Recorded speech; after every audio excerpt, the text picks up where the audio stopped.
TPCC కమిటీల ఆలస్యంపై స్పందించారు PCC chief Mahesh Kumar Goud. AICC అధ్యక్షులు అందుబాటులో లేకపోవడంతోనే పీసీసీ కమిటీలు ఆలస్యం అవుతున్నాయన్నారు. కమిటీల ప్రకటనకు ఇంకా 10 రోజుల సమయం పట్టొచ్చన్నారు.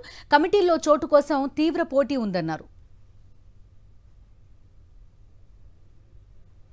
కేబినెట్ విస్తరణపై త్వరలోనే సీఎం స్పష్టత ఇస్తారు అంటున్నారు టీపీసీసీ చీఫ్ మహేష్ కుమార్ గౌడ్. ఆయనతో మా ప్రతినిధి రాకేష్ ఫేస్ టు ఫేస్. మనతో మాట్లాడడానికి పీసీ చీఫ్ మహేష్ గౌడ్ ఉన్నారు. సార్ చెప్పండి, కొత్త కమిటీలు ఎప్పుడు వస్తున్నాయి? వారం 10 రోజుల్లో వస్తాయి. కమిటీల లిస్టు తిరిగి వెనక్కి వచ్చిందనే చర్చ జోరుగా సాగుతుందని చెప్తారు. ఖర్గే గారు, కేసీ వేణుగోపాల్ గారు అందుబాటులో లేకపోవడం వల్ల కమిటీ కొంత కాలయాపన జరిగింది. ఈ మంత్ ఎండ్లో కమిటీ పరిపూర్ణంగా వస్తుంది. ఓకే, మహిళా కాంగ్రెస్ విషయంలో లేఖలు రాస్తూ ఉన్నారు.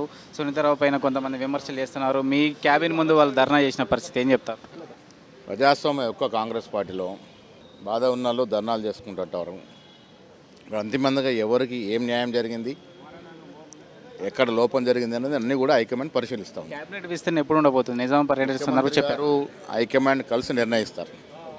సంబంధించి వర్కింగ్ ప్రెసిడెంట్ విషయంలో కొంత ఆలస్యం అవుతుంది, వేయలేకపోతుంది పార్టీ అనే చర్చ ఉంది. సహజంగా ఇప్పుడు ఎక్కువ మంది ఆశావాలైనప్పుడు కొంత ఇబ్బంది ఉంటుంది. వర్కింగ్ ప్రెసిడెంట్కి చాలామంది ఆశిస్తున్నట్టు సందర్భం, తక్కువ పోస్టులు ఉండి ఎక్కువ ఆశావాదినప్పుడు కొంత ఇబ్బంది ఉంటుంది. ఆ ఇబ్బందిని అధిగమించి ఈ మంత్ ఎండ్ లోపల కమిటీ చేసుకునే ప్రయత్నం చేస్తాం. ఎలక్షన్లు 9 నెలల్లో ఉండబోతున్నాయి. యాక్షన్ ప్లాన్ ఏంటి? మా అనిల్ యాదవ్ ఉన్నాడు పక్కన, రోహిన్ రెడ్డి గారు రోహిన్ రెడ్డి గారు ఉన్నారు, 2 జిల్లా ప్రెసిడెంట్ ఇక్కడ ఉన్నారు.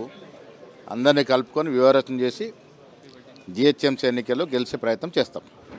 మొత్తానికైతే కమిటీల కూర్పు వారం 10 రోజుల్లో ఉండబోతున్నట్టు కూడా పీసీసీ చీఫ్ చెప్తా ఉన్నారు. కెమెరా పర్సన్ క్రాంతి, రాకేష్ రెడ్డి, సాక్షి న్యూస్, హైదరాబాద్.